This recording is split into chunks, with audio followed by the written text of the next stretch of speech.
అఖిలాండకోటి బ్రహ్మాండ నాయక రాజాధిరాజ యోగిరాజ పరబ్రహ్మస్వరూప సమర్థ సద్గురు సాయినాథ్ మహారాజ్కి జై. హలో అండి, అందరికీ నమస్తే. అందరూ ఎలా ఉన్నారు? అందరూ ఆరోగ్యంగా, క్షేమంగా, సంతోషంగా బాగుండాలని మనస్ఫూర్తిగా మనందరి తరపున అమ్మవారిని వేడుకుంటున్నాను. అలాగే మనం కోరుకుంటున్న ప్రతి కోరిక నెరవేరాలని, బాబాగారి సంపూర్ణ అనుగ్రహం మనపై ఎల్లప్పుడూ ఉండాలని మన సాయి బంధువులందరి తరపున నేను కూడా బాబాగారి పాదాలనంటి వేడుకుంటున్నాను. ఈరోజు బాబాగారు చాలా మంచి సందేశాన్ని మనకి అనుగ్రహిస్తున్నారు. మనకు బాబాగారు చెబుతున్నటువంటి ఆ సందేశం ఏమిటో తెలుసుకోబోయే ముందు మీ అందరికీ ఒక చిన్న రిక్వెస్ట్. కొత్తగా మన ఛానల్ని చూస్తున్నట్లయితే ఛానల్ని సబ్స్క్రైబ్ చేసుకోండి. వీడియోని మాత్రం ఎక్కడా స్కిప్ చేయకుండా చూసేందుకు ప్రయత్నం చేయండి. వీడియో నచ్చితే ఒక లైక్ చేసి సపోర్టు చేయండి. మన ఛానల్ని సపోర్టు చేస్తున్న ప్రతి ఒక్క సాయి బంధువుకి పేరు పేరున నా హృదయపూర్వక ధన్యవాదాలు తెలియజేస్తున్నాను. బాబాగారి సంపూర్ణ అనుగ్రహం మనందరిపైన ఉండాలని, మనందరి కోరికలు నెరవేరాలని మరొక్కసారి బాబాగారిని మనస్ఫూర్తిగా వేడుకుంటున్నాను. ఇప్పుడు బాబాగారు మనకి తెలియజేసే సందేశం ఏమిటో సాయి అనుగ్రహంతో తెలుసుకోవడానికి ప్రయత్నం చేద్దాము. తల్లి, నీ శ్రేయస్సు కోరి ఈరోజు నీతో ఒక మంచి మాటను చెప్పాలనుకుంటున్నాను. బిడ్డ, నీ జీవితంలో నువ్వు చాలా కష్టాలు అనుభవించావు. ఇప్పటికి కూడా నువ్వు అటువంటి కష్టాలనే అనుభవిస్తూ ఉన్నావు. కానీ ఎన్నో కష్ట నష్టాలు అనుభవిస్తున్నటువంటి నీలో ఒక గొప్ప విశేషమైన గుణం ఉన్నది. అదేమిటో తెలుసా? ఇప్పటి వరకు కూడా నువ్వు పడుతున్న బాధలన్నీ కూడా నీ కుటుంబం కోసం, గౌరవం కోసం సంతోషంగా అనుభవిస్తున్నావు. నిన్ను బాధ పెడుతున్న వారిలో కూడా మంచి మార్పు రావాలి అని పదే పదే నన్ను కోరుకుంటున్నావు. నువ్వు కోరుకుంటున్నట్లుగా ఆ మంచి మార్పు వచ్చే సమయం ఇదిగో ఆసన్నమైంది. ఇప్పుడు ఆ సమయం రానే వచ్చింది. ఎలాంటి వారికి అటువంటి రీతిలోనే బుద్ధి చెప్పవలసి ఉంటుంది. కొన్నిసార్లు మనుషులు శిక్ష పడందే వాళ్ళ బుద్ధిని మార్చుకోరు. నువ్వు చేసినటువంటి పొరపాటు ఏమిటో నీకు తెలుసా? మనుషుల పైపైన వేషాలు, భాషలు, వాళ్ళ తీరు తెన్ను చూసి వాళ్ళని అంచనా వేస్తావు. చాలా తేలిగ్గానే నువ్వు మోసపోతున్నావు. అందువల్లనే నువ్వు ఇన్ని ఇబ్బందులను ఎదుర్కోవలసి వచ్చింది. ఇంకా ఇప్పుడు నువ్వు ఆ బాధలన్నీ పడవలసిన సమయం దాటిపోయింది. నీకు మంచి రోజులు వస్తూ ఉన్నాయి. ఇప్పటి వరకు నిన్ను ఇబ్బందులు పెట్టిన వారిని ఏ విధంగా ఇబ్బంది పెట్టి వాళ్ళ గుణాన్ని నేను మార్చబోతున్నానో నువ్వు కళ్ళారా చూడబోతూ ఉన్నావు. నేను వాళ్లకు తగు రీతిలో బుద్ధి చెప్పబోతున్నాను. అయితే బిడ్డ, నిన్ను ఒక విషయంలో గట్టిగా హెచ్చరించదలుచుకున్నాను. బాగా గుర్తుపెట్టుకో. కొంతమంది పైకి కనిపించినంత మంచిగా వారి మనస్సు ఉండదు. వాళ్ళు లోపల ఎంతో కుళ్ళు స్వభావంతో ఉంటారు. అలాగే పైకి కనిపించినట్లుగా కాకుండా వాళ్ళ మనస్సులో భయంకరమైన ఆలోచనలు చేస్తూ ఉంటారు. సాధ్యమైనంత వరకు అటువంటి వారికి దూరంగా ఉండడం నీకు ఎంతో మంచిది. నీకు అది సాధ్యపడటం లేదు కనుక నీ కుటుంబంలో మంచి మార్పును తీసుకొచ్చేందుకు నీ సాయి నీ ముందుకు వచ్చాడు. నీకు ఒక విషయాన్ని చెబుతాను, బాగా గుర్తుపెట్టుకో. ఇటువంటి మనస్తత్వం ఉన్నవారు పాముల కన్నా కూడా చాలా ప్రమాదకరమైన వారు. అలాగే పిశాచాలు, దయ్యాల కన్నా కూడా భయంకరమైన వారు. వీరు తమను నమ్ముకున్న వారికి ఎలాంటి అపకారం చేయడానికైనా సరే ఏమాత్రము కూడా వెనుకాడరు. ఇలాంటి వాళ్లను ఏమాత్రము ఉపేక్షించకూడదు. తల్లి, నీకు ఒక విషయం చెబుతాను, జాగ్రత్తగా గుర్తుపెట్టుకో. కొన్నిసార్లు ముళ్ళును ముళ్ళుతోనే తీయవలసి ఉంటుంది. ఇలాంటి వారికి ఈ రీతిలోనే బుద్ధి చెప్పవలసి ఉంటుంది. త్వరలోనే నీ కుటుంబంలో ఉన్న అటువంటి మనస్తత్వం కలిగిన మనుషులను నీ సాయి బుద్ధి చెప్పి మార్చబోతున్నాడు. నీ కుటుంబంలో ఆనందము, సంతోషము వెల్లివిరియబోతూ ఉన్నాయి. నేను ఎన్నడూ అసత్యం చెప్పను. నీవు ఈ మార్పును చూసి ఆనందించే రోజులు చాలా తొందరలోనే రాబోతున్నాయి అంటూ బాబాగారు ఒక మంచి సందేశాన్ని మనకి అనుగ్రహించారు. మనకు బాబాగారు చెప్పినటువంటి ఈ సందేశంలోని చక్కని పరమార్థాన్ని బాబాగారి అనుగ్రహంతో ఒక కథ రూపంలో తెలుసుకోవడానికి ప్రయత్నం చేద్దాము. పూర్వం ఒక గ్రామంలో కోటయ్య, రాజమ్మ అనే రైతు దంపతులు ఉండేవారు. కోటయ్య చిన్నతనంలోనే తల్లి చనిపోయింది. తండ్రి కోటయ్యను ఎంతో గారాబంగా పెంచేవాడు. కోటయ్య తండ్రికి 1 ఎకరం పొలం, కొన్ని పాడి పశువులు ఉండేవి.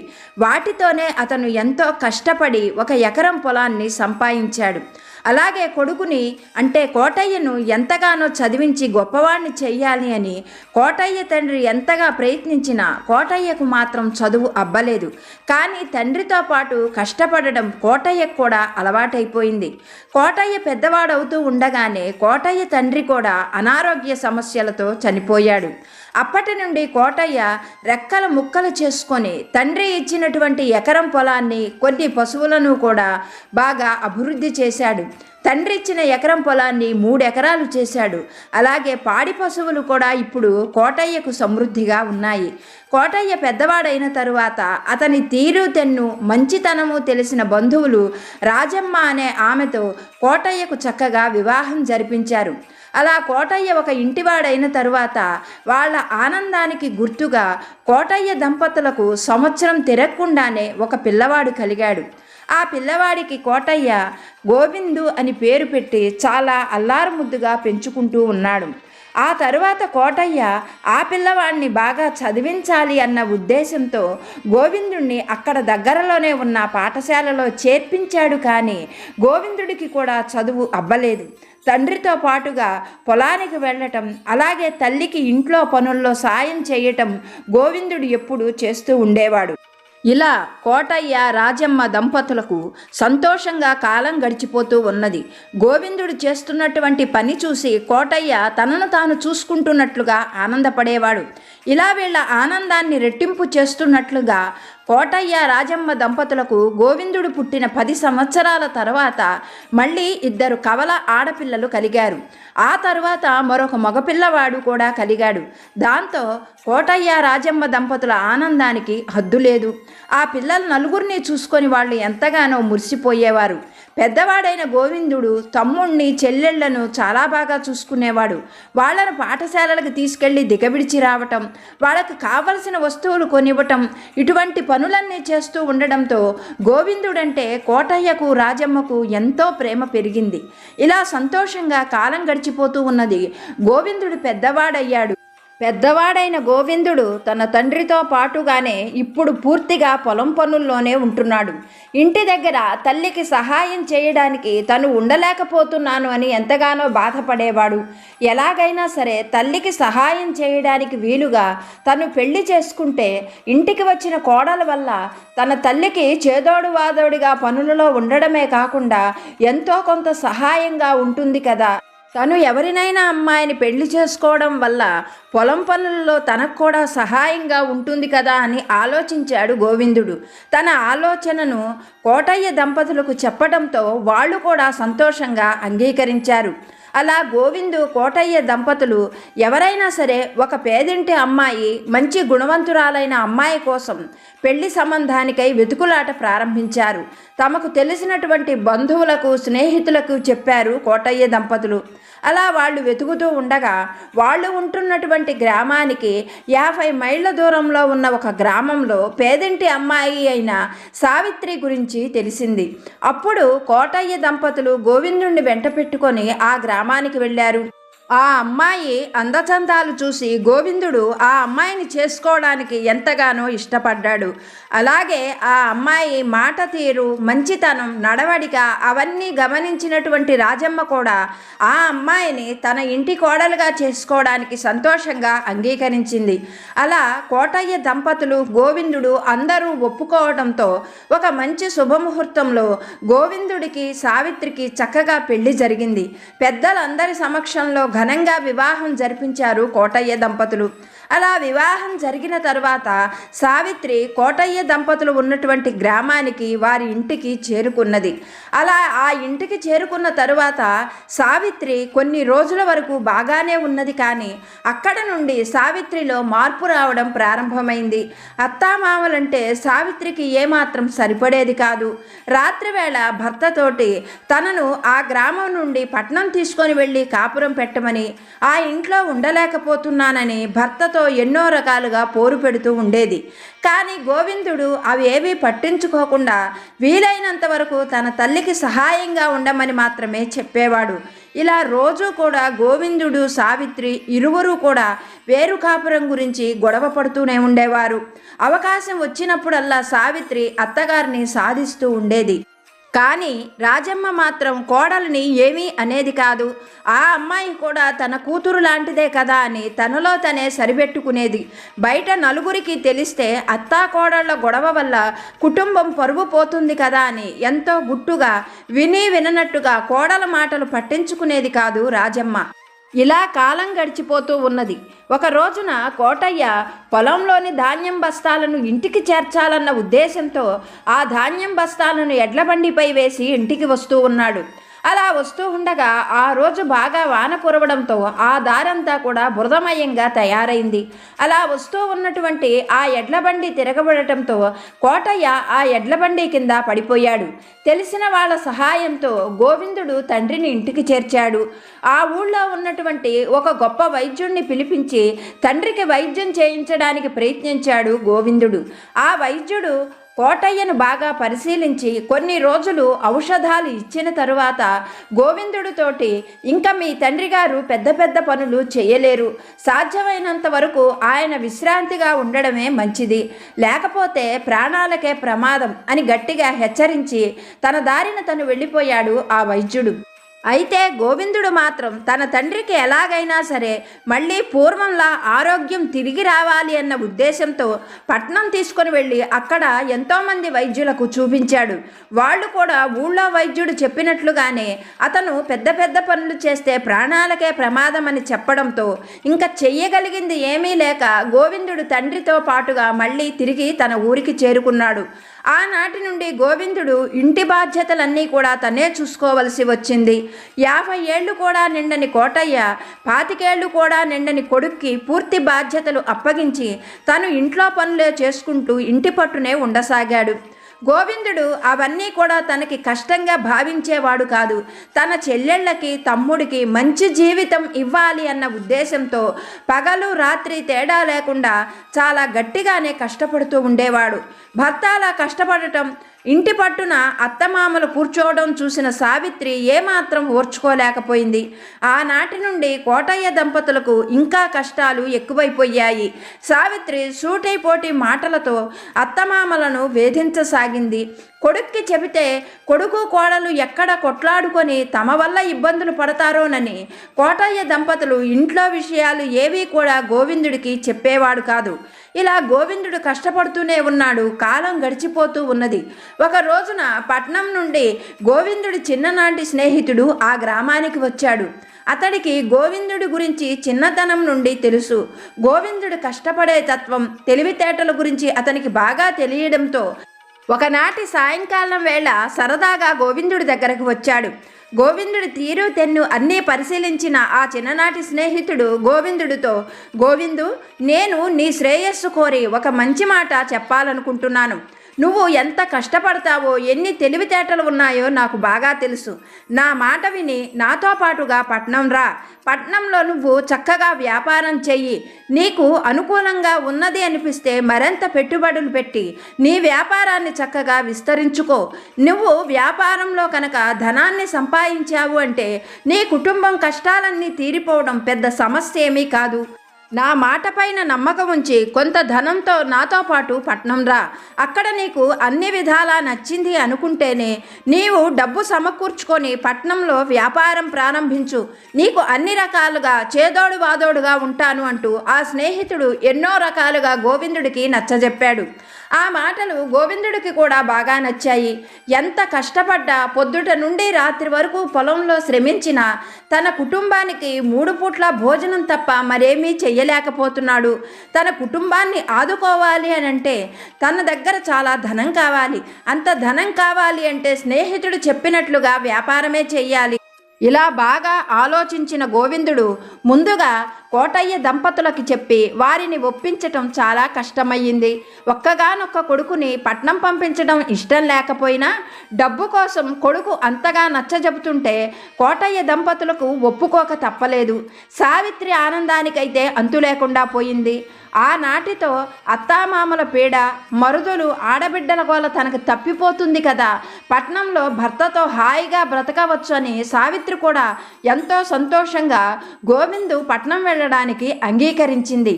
అలా గోవిందు కుటుంబ సభ్యుల అంగీకారంతో కొంత ధనాన్ని తీసుకొని స్నేహితుడితో పాటుగా పట్నం వెళ్ళాడు. అక్కడ స్నేహితుడి ఇంట్లోనే కొన్ని రోజులు ఉండి ఆ పట్నమంతా కలయజూశాడు. అతనికి అక్కడ ఏది బాగా అమ్ముడవుతుందో తొందరగానే అర్థమైంది. అలా గోవిందుడు స్నేహితుడి సహకారంతో ఆ పట్నంలోనే ఒక చిన్న దుకాణాన్ని అద్దెకి తీసుకొని బియ్యం వ్యాపారం ప్రారంభించాడు. అతడు ప్రారంభించిన వేళా విశేషం భగవంతుడి దయ, అతని మంచి మనస్సుతో చాలా తొందరలోనే ఆ పట్నంలో మరొక పెద్ద బియ్యం దుకాణాన్ని ప్రారంభించే స్థాయికి చేరుకున్నాడు. ఇప్పుడు అతడు పట్టిందల్లా బంగారం అవుతూ ఉన్నది.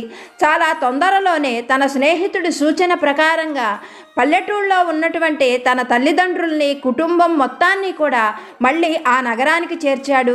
ఆ నగరంలోనే ఒక పెద్ద ఇల్లు సొంతంగా కొనగలిగాడు గోవిందుడు. ఆ ఇంట్లోనే తల్లిదండ్రులతో పాటుగా ఉంటున్నాడు. కానీ సావిత్రికి ఏమాత్రం ఇది నచ్చలేదు. తన భర్త తననొక్కదాన్నే పట్నం తీసుకొని వస్తాడు అనుకుంటే తల్లిదండ్రులను, మరిదిని, ఆడబిడ్డల్ని కూడా వాళ్లతో పాటుగా తీసుకొని రావడం ఏమాత్రం నచ్చకపోయినా భర్తను ఏమీ అనలేక ఆయన లేనప్పుడు ఇంట్లో వీళ్ళని బాగా సతాయిస్తూ ఉండేది సావిత్రి. వాళ్లను సూటిపోటి మాటలు మాట్లాడుతూ ఉన్న రాజమ్మ, కోటయ్య దంపతులు అలవాటైపోయినదే కదా అని ఆమె మాటలు పట్టించుకునేవారు కాదు. ఎలాగైనా సరే అత్తమామల పీడ విరగడైపోవాలని ఎన్నో రకాలుగా దేవుళ్లకు మొక్కుకునేది సావిత్రి. ఇలా వేగంగా కాలం గడిచిపోతూ ఉన్నది. ఇప్పుడు గొప్ప ధనవంతుడయ్యాడు గోవిందుడు. అతనికి బాగా డబ్బు సమకూరటంతో తమ్ముణ్ణి గొప్ప చదువులు చదివించాడు. తన పలుకుబడితో జమీందారు దివాణంలో మంచి ఉద్యోగం తమ్ముడికి వచ్చేటట్లుగా చెయ్యగలిగాడు. అలాగే చెల్లెళ్ళిద్దరికీ కూడా గొప్ప ధనవంతుల సంబంధాలతో చక్కగా వివాహాలు జరిపించాడు. ధనం సమృద్ధిగా ఉండటంతో ధనాన్ని గురించిన ఆలోచన మరొకటి లేదు గోవిందుడికి. కానీ ఇంటి దగ్గర మాత్రం సావిత్రి అత్తమామల పీడ వదిలించుకోవడం ఎలాగా అని మాత్రమే ఆలోచిస్తుండేది. భర్త ఇంట్లో లేనప్పుడు కోటయ్య దంపతుల చేత ఎన్నో పనులు చేయించేది సావిత్రి. కొడుక్కి ఈ విషయాలు తెలిస్తే బాధపడతాడు అని రాజమ్మ కానీ కోటయ్య కానీ కోడలి విషయాలు ఏవీ కూడా గోవిందుడితో చెప్పేవాడు కాదు. గోవిందుడు ఉన్నప్పుడు ఒక రకంగా, లేనప్పుడు మరొక రకంగా ప్రవర్తిస్తూ అత్తమామల్ని హింస పెట్టడమే సావిత్రికి చాలా ఆనందం కలిగించే పని. ఇలా ఉండగా ఒకనాటి మధ్యాహ్నం వేళ వంట పనులు పూర్తి చేసుకొని తన గదిలోకి వెళ్ళబోతున్న రాజమ్మకు పెరటిలో నుండి ఒక పెద్ద త్రాచుపాము రావడం, అది తమ గదిలోకి వెళ్ళడం చూసి పెద్ద పెద్దగా కేకలు వేయసాగింది. బయటకు వచ్చిన సావిత్రి త్రాచుపాము అత్తగారి గదిలోకి వెళ్ళడం చూసి కూడా, పామా ఎక్కడా? నాకు కనపడలేదే, మీరు ఎందుకు అనవసరంగా పెద్ద పెద్దగా అరుస్తున్నారు? దేన్ని చూసి ఏదనుకున్నారో? పాము లేదు, ఏమీ లేదు అంటూ మళ్ళీ తన గదిలోకి వెళ్ళిపోయింది. పాము వల్ల అయినా సరే అత్తమామల పీడ విరగడైపోతే అదే చాలు అని తన గదిలోకి వెళ్ళి ఎన్నో రకాలుగా దేవుళ్లకు దండం పెట్టుకుంటున్నది. పాము వాళ్ళ గదిలోకి వెళ్ళడం చూసిన రాజమ్మకు కాళ్ళు చేతులు ఆడలేదు. గదిలో భర్త నిద్రపోతూ ఉన్నాడు. ఏం చేయాలో అర్థం కాని రాజమ్మ పరుగులాంటి నడకతో వీధిలోకి వెళ్ళింది. తెలిసిన వాళ్ళు కనపడితే వాళ్లకు చెప్పి ఊరి చివర ఉన్న మంత్రాల మంగయ్యను పిలుచుకురమ్మని వేడుకుంటున్నట్లుగా వాళ్ళని అడిగింది. వాళ్ళు రాజమ్మ చెప్పినట్లుగానే ఊరి చివర ఉన్న మంగయ్యతో విషయమంతా చెప్పారు. మంగయ్య పరుగులాంటి నడకతో రాజమ్మ ఇంటికి వచ్చాడు. రాజమ్మ జరిగిన విషయమంతా చెప్పి ఎలాగైనా సరే ఆ పాము బయటికి వెళ్ళేటట్లుగా చెయ్యమంది. మంగయ్య గుప్పెడి ఇసుకను చేతిలోకి తీసుకొని కళ్ళు మూసుకొని ఏవో మంత్రాలు చదివి ఆ ఇసుకను ఇంటిపై జల్లి రాజమ్మతో, తల్లి నువ్వేమీ భయపడవలసిన పని లేదు, నేను చదివిన పాము మంత్రం వల్ల మీ ఇంట్లోకి వచ్చిన పాము నీరసంగా మారిపోతుంది. ఎవ్వరికీ ఎటువంటి హాని చేయదు. నా మాట నమ్మి మీరు నిశ్చింతగా ఉండండి. మీరు ఇంట్లోకి వెళ్ళి హాయిగా మీ పనులు చేసుకోండి అంటూ మంగయ్య అక్కడ నుండి వెళ్ళిపోయాడు. మంగయ్య అలా చెప్పగానే రాజమ్మకు ధైర్యం కలిగింది. లోపలికి వస్తూ ఉన్న రాజమ్మకు తమ గదిలో నుండి పాము బయటకు రావడం, ఆ పాము గది బయట నిలబడి చూస్తూ ఉన్న కోడలి వైపు వెళ్ళడం గమనించింది. అంతలో తన వైపు వస్తున్నటువంటి పామును చూడగానే సావిత్రి ఒక్కసారే పెద్దగా అరుస్తూ కింద పడిపోయింది. ఈ గందరగోళంలోనూ ఈ అరుపులలోనే అక్కడ ఉన్న పాము చెరచెరా పాకుతూ పెరటి గుమ్మం నుండి బయటకు వెళ్ళిపోయింది. అలా పాము వెళ్ళిపోయిన కొంతసేపటికి సావిత్రి పైకి లేవడానికి ఎంతగా ప్రయత్నించినా నీరసం వల్ల పైకి లేవలేకపోయింది.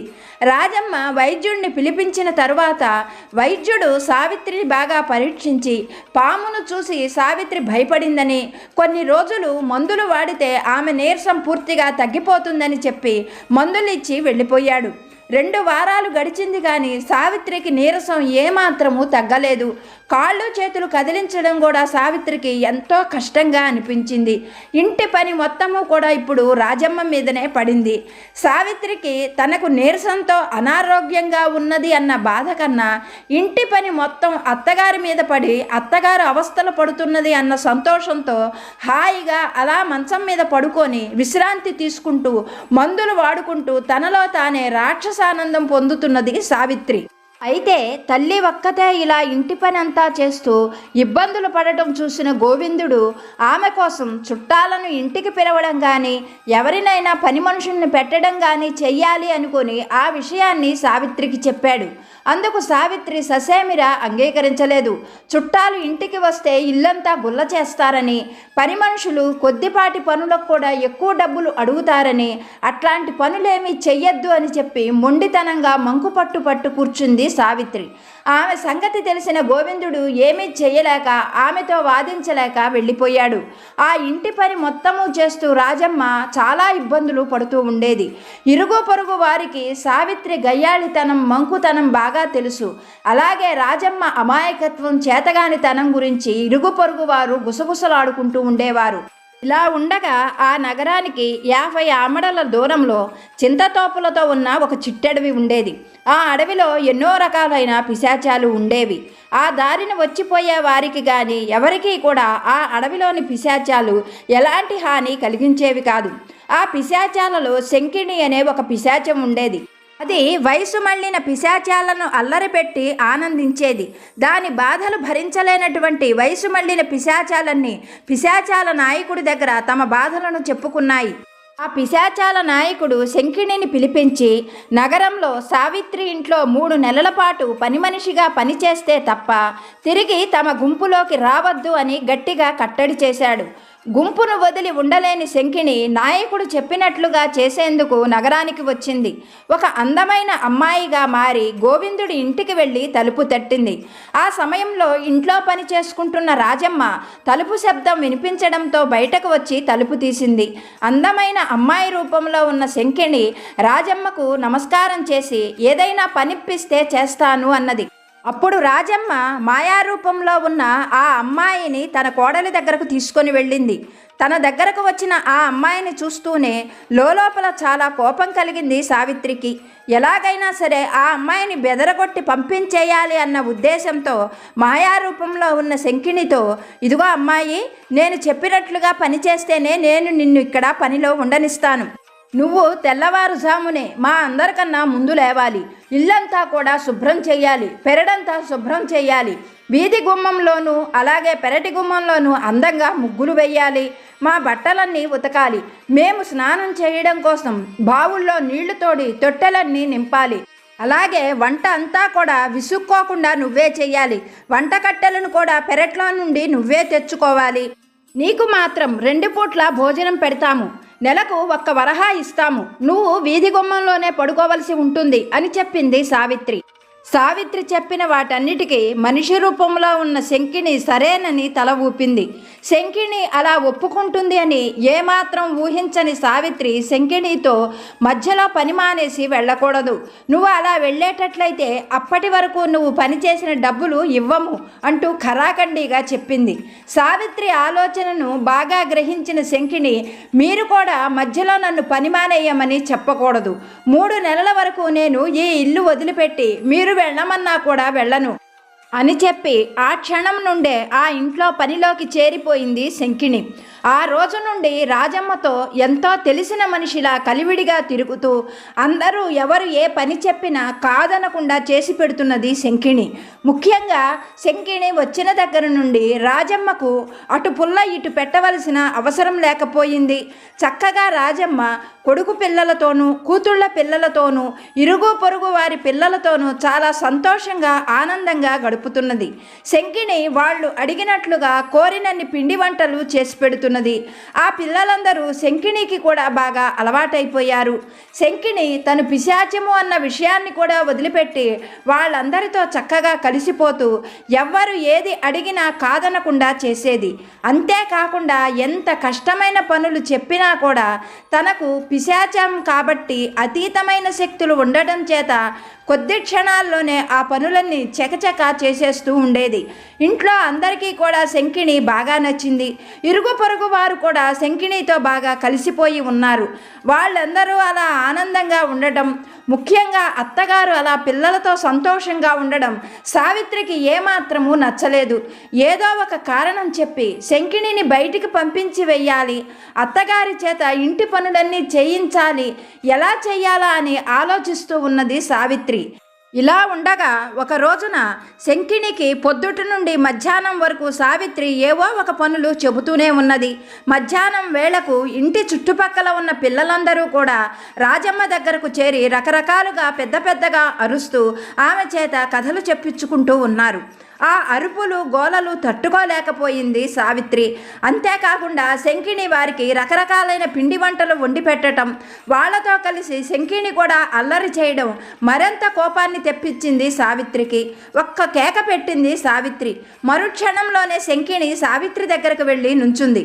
అప్పుడు సావిత్రి శంకిణిని చూస్తూ, ఆ పిల్లలందరూ ఇలా గోల చేస్తుంటే నాకు చాలా చిరాగ్గా ఉన్నది, నువ్వు కూడా పిల్లల్లో చేరి ఏమిటి ఆ అరుపులు కేకలు, వెంటనే ఆ పిల్లలను ఇక్కడి నుంచి బయటకు పంపించివేయి, నాకు చాలా చిరాగ్గా ఉన్నది అన్నది కోపంగా. అప్పుడు శంకిని సావిత్రిని చూస్తూ, పిల్లలన్నాక అల్లరి చేస్తారు, వాళ్ళెవరూ ఇటువైపు రావడం లేదు, పిల్లల వల్ల నీకు వచ్చిన నష్టమేమిటి, నువ్వు ఏ పని చెప్పినా కానీ చేస్తున్నాం కదా, పిల్లల్ని ఏమీ అనవద్దు అన్నది శంకిని. శంకిని అలా ఎదురు చెప్పేసరికే సావిత్రికి చాలా కోపం వచ్చింది. వెంటనే సావిత్రి కళ్ళు పెద్దవి చేస్తూ, పని మనిషివి, నువ్వు నాకు ఎదురు చెబుతావా, నువ్వు కూడా నాకు నీతులు చెప్పేదానివైనావా, వెంటనే పని మానేసేయ్ అంటూ కళ్ళు పెద్దవి చేసి భయపెడుతున్నట్లుగా చూసింది శంకిని వైపు. వెంటనే శంకిని సావిత్రిని చూస్తూ, పిల్లల్ని భయపెట్టినట్లు నన్ను భయపెట్టాలనుకుంటున్నావా, భయపెట్టడం నాకు కూడా బాగానే వచ్చు అంటూ మరుక్షణమే శంకిని కళ్ళు గుండ్రంగా తిప్పుతూ తల గుండ్రంగా తిప్పుతూ పిశాచ రూపంతో తన మీదకి దూకినంత పని చేసింది. ఆ రూపాన్ని ఆ తీరును చూడగానే సావిత్రికి పై ప్రాణాలు పైనే పోయాయి. వెంటనే పెద్దగా పిశాచం పిశాచం అంటూ అరుస్తూ ఆ మంచం మీదనే స్పృహ తప్పి పడిపోయింది. ఆమె కేకలు విన్న ఇంట్లోని వారందరూ కూడా అక్కడికి చేరారు. అప్పుడు సావిత్రి కొద్దిసేపటికి తేరుకొని, ఇంట్లో పిశాచం ఉన్నది, వెంటనే మంత్రాల మంగయ్యని పిలవండి అంటూ కేకలు వేసింది. ఆమె మాటలు ఎవరూ నమ్మకపోయినా ఆమె చేసే గోలకు హడావిడికి తట్టుకోలేక అప్పటికప్పుడే మంత్రాల మంగయ్యకు కబురు పెట్టారు. మంగయ్య క్షణాల మీద అక్కడికి చేరుకున్నాడు. ఇంటి ముందుకు చేరుకున్న మంగయ్య క్షణకాలం పాటు కళ్ళు మూసుకొని, అవును, మీ ఇంట్లో పిశాచం ఉన్నమాట నిజమే, అయితే అది ఇప్పుడే నిస్తేజమైపోయి పక్షవాతంతో కాళ్ళు చేతులు పడిపోయేటట్లుగా నేను మంత్రం వేస్తాను, మీరెవరూ భయపడవలసిన పని లేదు అంటూ గాల్లో చేయి చూపిస్తూ ఏవో మంత్రాలు పఠించాడు. కొన్ని క్షణాల తర్వాత ఇంట్లోని వారితో ఆ పిశాచం కాళ్ళు చేతులు పడిపోతాయి, మీరెవరూ భయపడకండి అని చెప్పి అక్కడే ఉన్నాడు. కొన్ని క్షణాలకు మంచం మీద ఉన్న సావిత్రి కాళ్ళు చేతులు పడిపోయాయి. ఆమె కన్నీరు మున్నీరుగా విలపిస్తూ పెద్దగా కేకలు వేస్తూ, ఏమిటి పని, మీరందరూ కలిసి నన్ను చంపాలనుకుంటున్నారా? పిశాచం కోసం మీరు మంత్రం చదివితే ఆ మంత్రం వల్ల నా కాళ్ళు చేతులు పడిపోయాయి అంటూ వలవల విలపించసాగింది. ఆమె తీరు చూసినటువంటి మంగయ్య ఆశ్చర్యపడుతూ సావిత్రితో, నువ్వు చాలా అసాధారణమైన మనిషివి అని చెప్పాడు. అందుకు సావిత్రి, నేను అసాధారణమైన మనిషినేమిటి, నేను కూడా మీలాగా సాధారణమైన మనిషినే కదా అన్నది.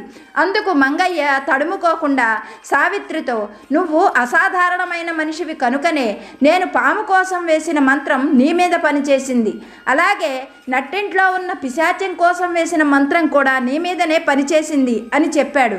అందుకు అర్థం కానట్లు ఆ ఇంట్లోని వారు సావిత్రి కూడా ప్రశ్నార్థకంగా మంగయ్య వైపు చూశారు. అప్పుడు మంగయ్య వారితో, పాము మీ ఇంట్లోకి వచ్చిన మాట నిజం, మీ ఎవరికి హాని కలిగించలేదు, అది పొరపాటుగా మీ ఇంట్లోకి వచ్చింది, ఆ తరువాత అది తన దారిన తను వెళ్ళిపోయింది. కానీ ఈమె పగ పెంచుకొని పెళ్ళైన నాటి దగ్గర నుండి అత్తమామల చావు కోరుకున్నది. అందుకోసమే ఆ స్వభావంతో ఉన్న ఈమె పైన నేను పాము మంత్రం ప్రయోగించగానే ఆ మంత్రం ఈమె పైన పనిచేసింది. అలాగే మీ నట్టింట్లో ఉన్న పని మనిషి రూపంలోని శంకిణి మీకు ఏమాత్రం హాని చెయ్యలేదు, పైగా మీకు ఇంటి పనులు చేసి పెడుతూ మీకు ఎంతో సహాయకారిగా ఉన్నది. మిమ్మల్ని ఎవరిని భయపెట్టలేదు, బెదిరించలేదు, బాధ పెట్టలేదు. అందుకోసమనే నేను పిశాచ మంత్రం చదవగానే ఆ స్వభావం ఉన్న ఈమె పైన ఆ మంత్రం పనిచేసింది. ఈమె వివాహమైన దగ్గర నుండి పిశాచం వలె అత్తమామలను అలాగే భర్తను కూడా పీడిస్తూ వాళ్ళను ఎంతగానో బాధ పెడుతున్నది. కనుకనే పిశాచ మంత్రం ఆ పిశాచం పైన కాకుండా ఆ స్వభావం ఉన్నటువంటి ఈమె పైన పనిచేసింది అంటూ సావిత్రి వైపు తిరిగి, అమ్మా, నేను చెయ్యగలిగిందైతే ఏమీ లేదు, నువ్వు నీ స్వభావాల్ని మార్చుకున్నట్లయితే గనక నా మంత్రాలు వాటంతటవే వెనక్కి వెళ్ళిపోతాయి, ఇంతకన్నా నేను ఏమీ చెప్పలేను అంటూ అక్కడ నుండి వెళ్ళిపోయాడు మంగయ్య. తన తీరు వల్ల తనకు ఇంత ప్రాణాపాయం తెచ్చుకున్నందుకు సావిత్రి ఎంతగానో కుమిలి కుమిలి ఏడ్చింది. ఆనాటి నుండి సావిత్రి తన మనస్తత్వాన్ని మార్చుకోవడం కోసం, తన ప్రాణాలను దక్కించుకోవడం కోసం తనలో ఉన్నటువంటి పిశాచ స్వభావం, పాము స్వభావాన్ని పూర్తిగా వదిలిపెడుతూ అత్తమామలతోనూ భర్తతోనూ ఎంతో అనుకూలంగా నడుచుకుంది. చాలా తొందరలోనే సావిత్రి మళ్ళీ పూర్వం వలె ఆరోగ్యంతో సంతోషంగా ఆ కుటుంబంలో నివసించసాగింది. ఈ కథ రూపంలో బాబాగారు చాలా చక్కని సందేశాన్ని మనకి అనుగ్రహిస్తున్నారు. తల్లి, ఎల్లప్పుడూ కూడా ఈ మాటను బాగా గుర్తుపెట్టుకో. కొన్నిసార్లు ముళ్ళును ముళ్ళుతోనే తీయవలసి ఉంటుంది.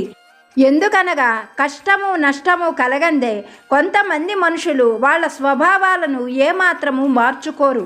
మరొక ముఖ్యమైన విషయం ఏమిటంటే, ఎప్పుడూ కూడా మనుషులను చూసి, వారి ఆకృతులను చూసి, వారి స్వభావాలను ఎప్పుడూ నువ్వు అంచనా వెయ్యవద్దు. ఎందుకంటే వాళ్ళ రూపానికి వాళ్ళ మనస్సుకు ఏమాత్రము సంబంధం ఉండదు. అంతేకాకుండా నీ సాయిగా నువ్వు గుర్తుపెట్టుకోవలసిన ఒక ముఖ్యమైన మాటను చెబుతున్నాను. ఎప్పుడూ కూడా నీ జీవితంలో మంచి మనసు ఉన్నవారితో స్నేహం చెయ్యి. వారికి నీ జీవితంలో నీ మనసులో చక్కని స్థానాన్ని కల్పించు.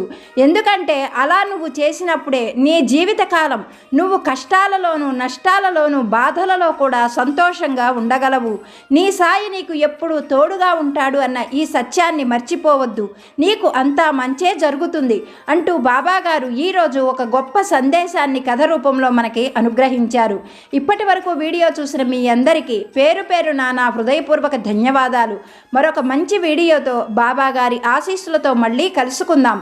సర్వేజన సుఖినో భవంతు.